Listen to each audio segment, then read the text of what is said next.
しな身を揃えてゆこうお互いを信じ合う五人の仲間まるでスバイブに預けた命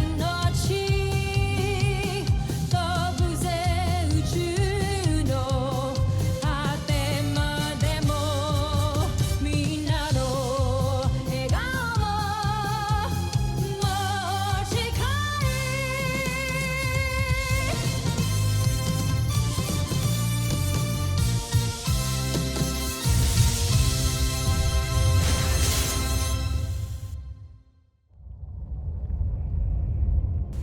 Ang nakaraan sa Voltes 5 Legacy.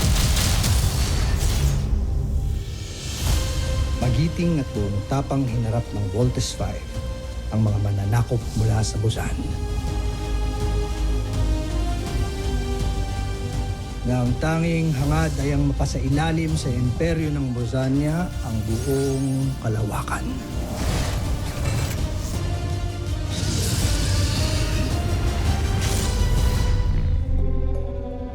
Dalawampung taon ang nakalipas. Dito nagsisimula ang kwento ng mga bayaning handang lumaban para sa kalayaan. Isang kwento ng mga inaapi laban sa mga sakim na mga makapangyarihan.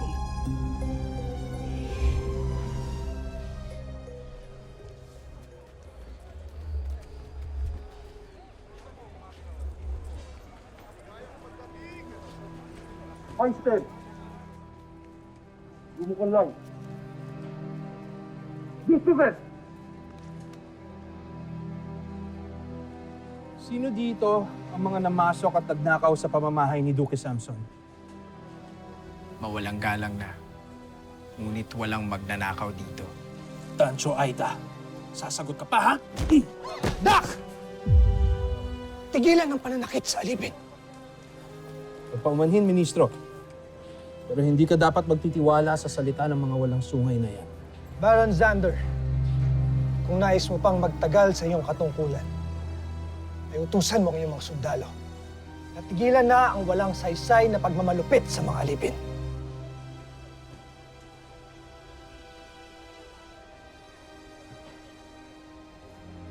Ministro.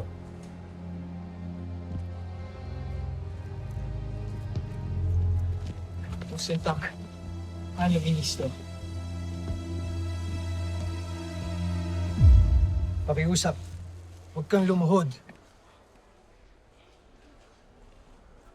Inaasahan namin na ikaw ang susunod na emperador. Dahil meron kang mabuting puso. Lalo na sa mga kagaya namin. Napakabuti mo, Ministro. Tusantak, mahal naming Maharlika.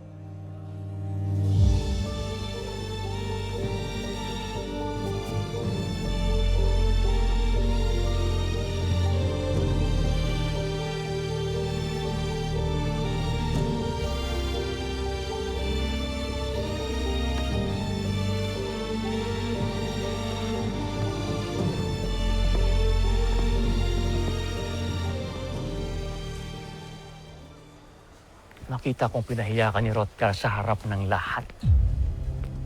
Zuzabujil, kung ako ang tatanungin, ikaw ang karapat-dapat at takapagmana ng emperador. Dahil ikaw ang anak at hindi ang iyong pinsan. Alam mo, ipinaglaban mo dapat ang iyong karapatan.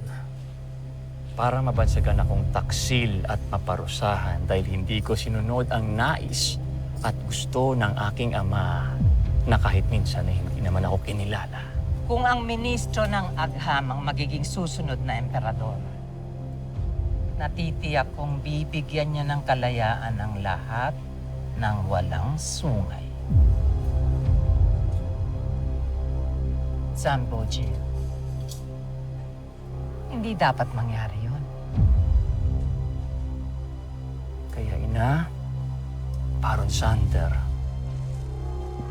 tulungan ninyo ako na masira si Hrothgar sa aking ama. Nang sa ganun ay hindi siya ang maging pinuno ng Busan na paglilingkuran nating lahat.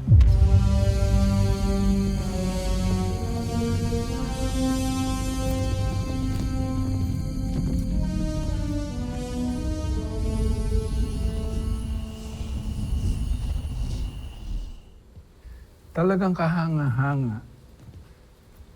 Itong bago mong disenyo para sa mga sasakyang pangkalawakan para sa Imperium, Minister Rothgar. Tusintak, Jomfrey, at pinaunlakan ninyo ako na maipakita ko sa inyo ang aking bagong disenyong makina. Ito ay tinatawag na ultra-electromagnetico. Sa ngayon, ito pa lamang sasakyan na ito may ganitong klaseng teknolohiya. Ngunit handa rin akong ibahagi ito sa buong Busan, maging sa ibang planeta na nangangailangan ng tulong sa teknolohiya para makatulong sa kanila.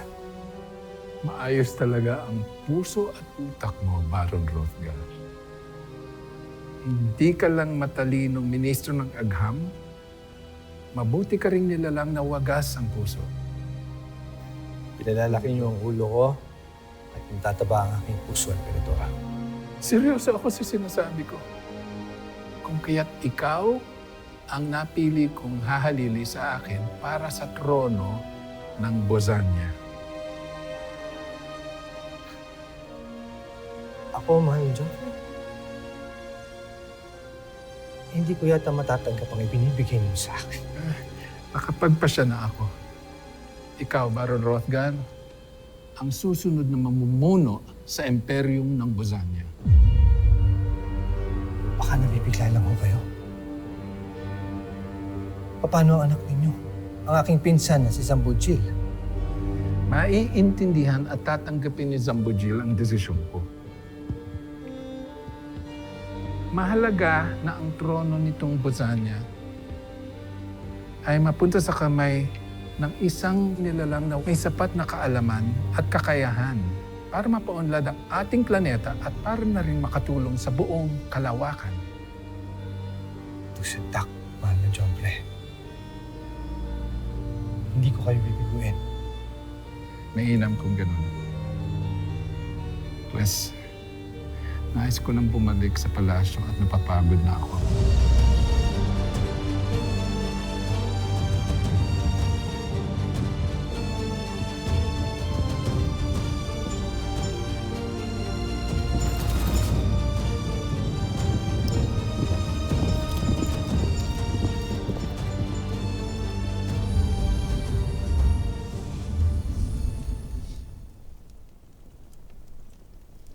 Namatay ang iyong ama na hindi man lang tayo binigyan ng karapatan. Namatay siyang anak ka pa rin sa labas. At ako, hindi niya pinakasalan.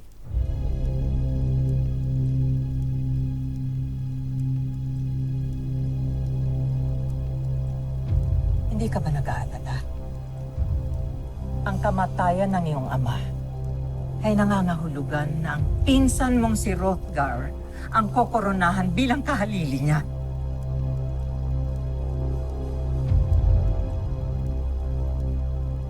Hindi mangyayari yan, mahal kong ina. Tinitiyak ko, bago mabasbasan si Rothgar, ako at hindi siya ang takdang bagong emperador. Dahil may natuklasan akong lihim tungkol sa kanya mula sa matalik nilang kaibigan, sa manggagamot na si Baden.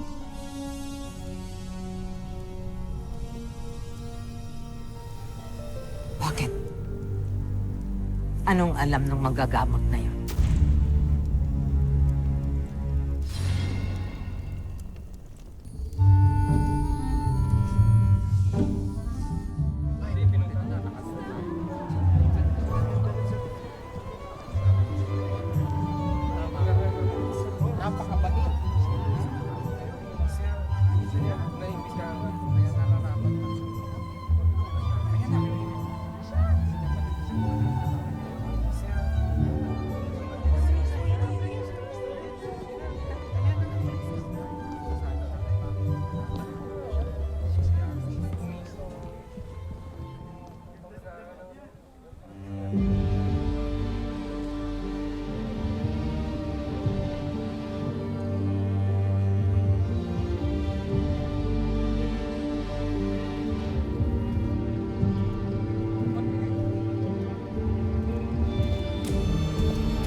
Sa inyong maharlika ng Busan, saksiyan nyo ngayon lahat ang bagong simula sa ating planeta.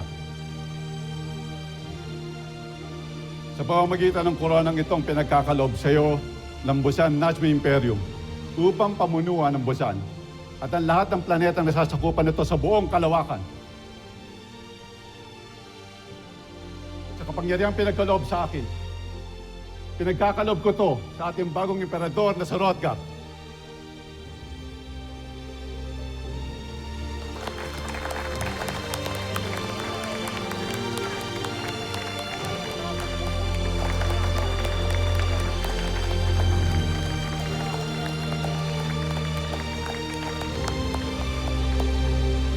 Itigil ang koronasyon!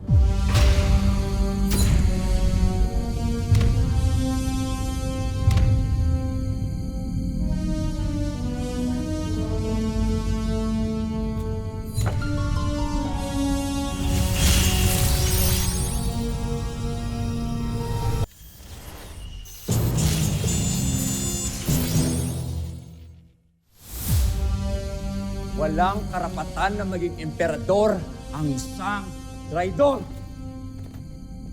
Ginoong Baden! Bakit hindi mo ipagtapat sa lahat ang lihim ni Hrothgar na ibinunyag mo sa akin? Hrothgar, kung hindi ako nagsalita, aarestuhin nila at ikukulong nila ang buo kong pamilya. Tawad. Kancho Aita Sambojil. Ikaw ang traidor. Traidor? Ako?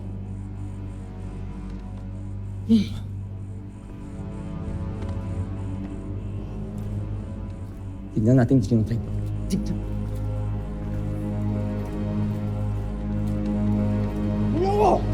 Well, ito ang patunay na matagal na tayong niloloko ni Hrothgar. Ang ministro na hinahangaan ninyong lahat ay nagmula sa lahi ng mga alipin!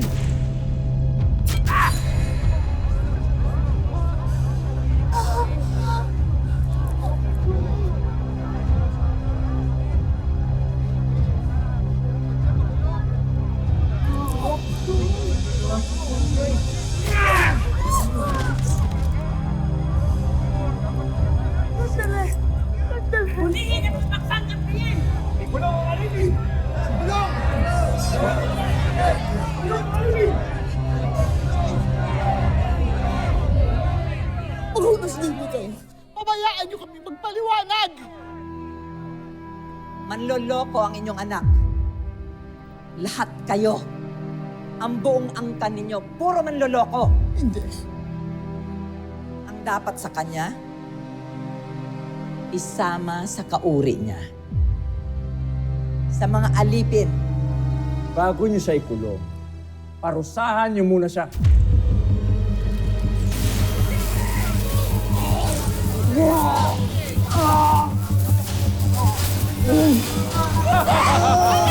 Ikaw ang traidor ng Busan!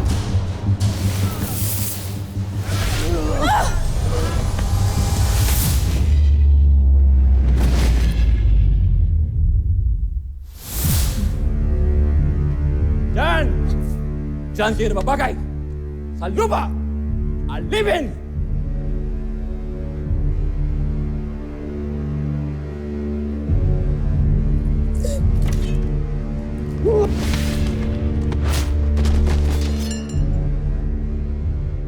Huliin niyo!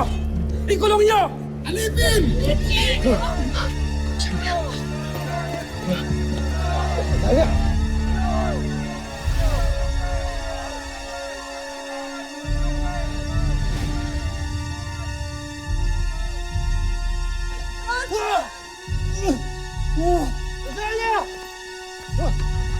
Huliin niyo! Huliin niyo! Huliin niyo! At ang kanyang asawa, laki rin ang kasalanan nila dahil sa kanilang pakikipagsabuatan kay Hrothgar! Bitiwan mo ako! Gar! Bitiwan mo ako! Bitiwan mo ako! Bitiwan mo ako!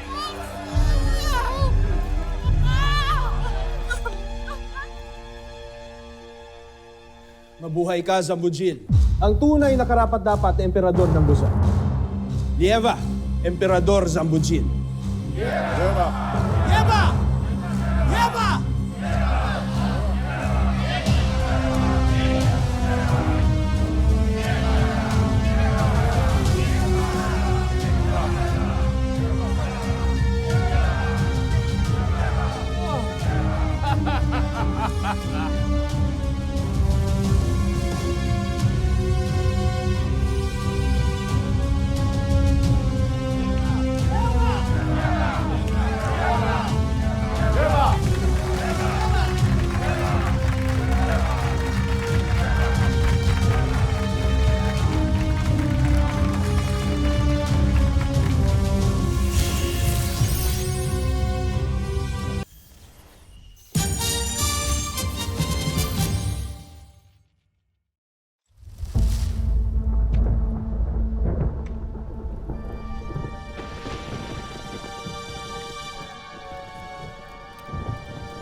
Maligayang pagdating sa iyong bagong palasyo, kamahalan.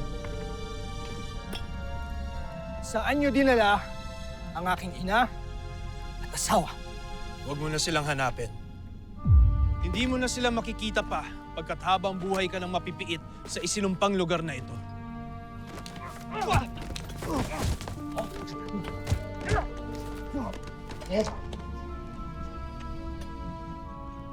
Kayo na ang bahala sa ating huwad na Jomfre.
Hoy, balik ka dito.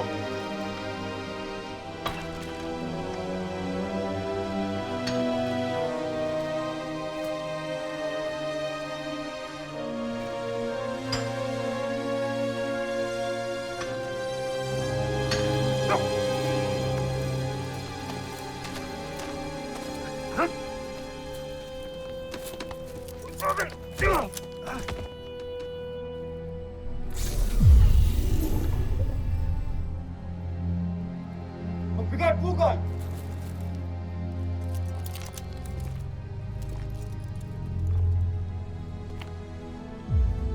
Zambujil.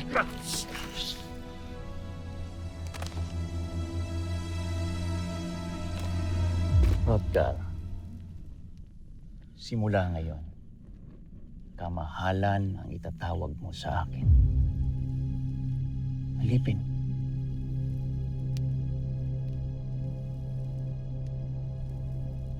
Naawa ko si Hrothgar. Alam kong nagtatanong ka sa mga sundalo kung anong nangyari sa iyong ina at kay Rosalia.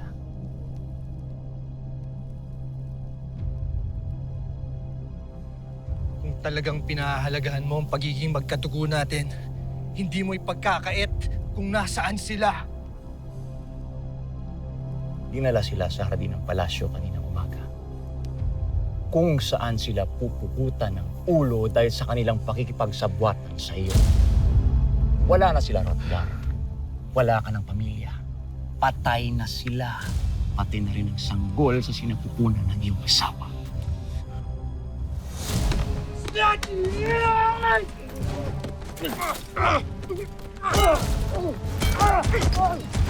Mag-isa ka na lang ngayon! Mukhang talagang naniwala siya nang sabihin mong patay na ang kanyang asawa tayo. Kung alam niya lang. Vincent!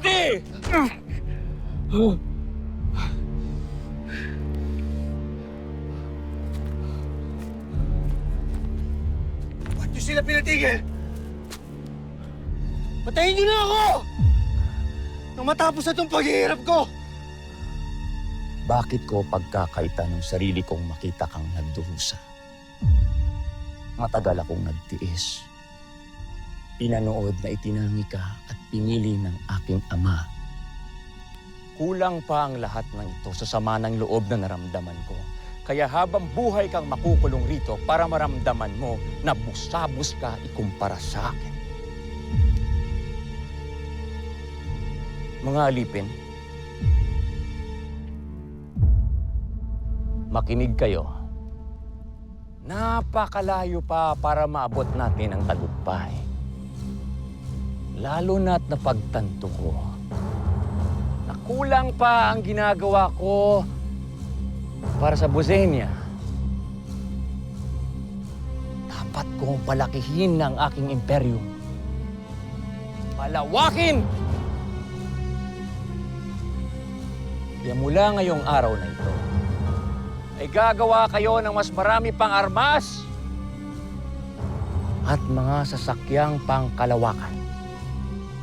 Hahanap ako ng mga bagong planeta na aking sasakupin at aangkinin.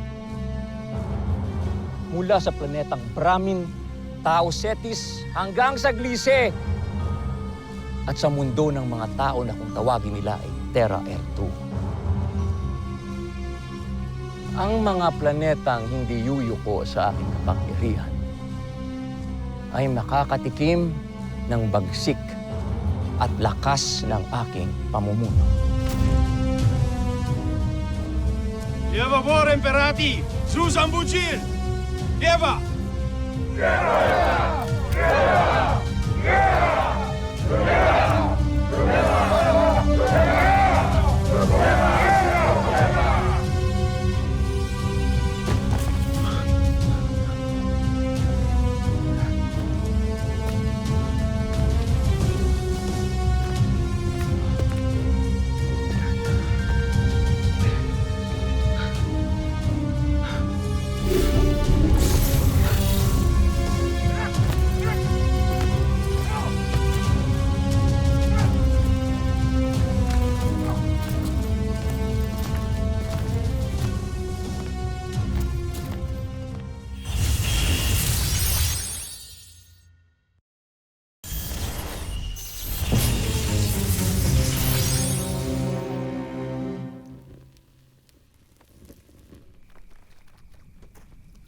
Ministro.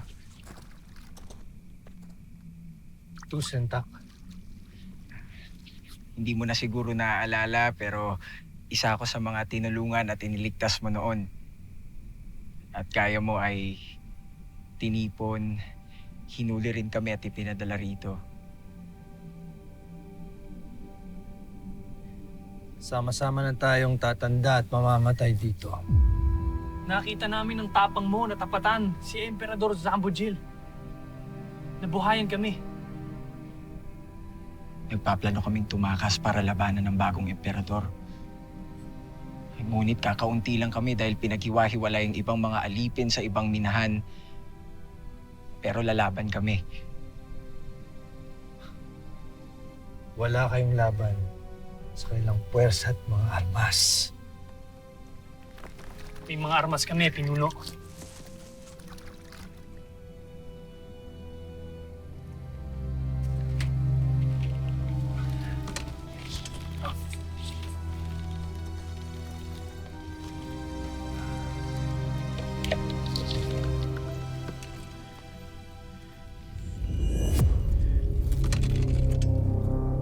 Pinuslit ito mula sa grupo ng mga rebelde ni Opgen at pinunong Garth.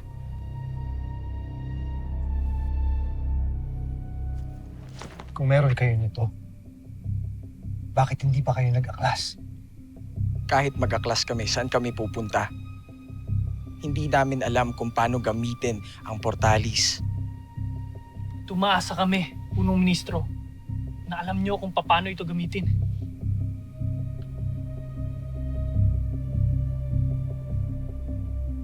Hindi ako papayag dahil ayoko mapahamak pa kayo. Kaya hahayaan mo na lang kanyang malupit na pamumuno. Hahayaan mo na lang kanyang ambisyon na sakupin ang iba pa mga planeta sa buong sangkalawakan. Ilan pa kayang buhay, pamilya o planeta ang wawasakin ng bagong emperador? Kung walang lalaban sa kanya,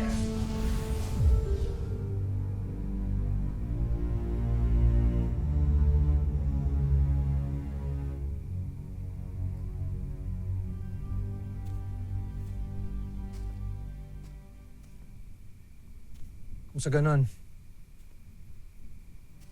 kailangan nating makaalis gamit ang portalis para makabalik tayo sa kapital ng Busan. Nandun din ang mga sasakyang pangkalawakan na gagamitin natin para lisanin ang Bosenya. Nasa ganon ay makatulong tayo at makahanap ng kakapi sa ibang planeta.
Susunod sa Voltes 5 Legacy. Ikaw ang pag-asa ng himagsikang ito. Hindi ka pwedeng mamatay, kaya iwan mo na kami! Ano ang balita, Baron Samdan? Sa kasamaang palad ay siya'y nakatakas. Pero huwag kayong mag-alala, hindi rin siya magtatagal at mamamatay siya sa kalawakan. Rosalia, Ina, ituro ninyo sa akin kung saan ako dapat magtungo. Mababata ako to eh! Steve, kamusta? I'm Mark. Mark Gordon. Pangahawakan ko ang pangako mo. Ihintayin ka namin.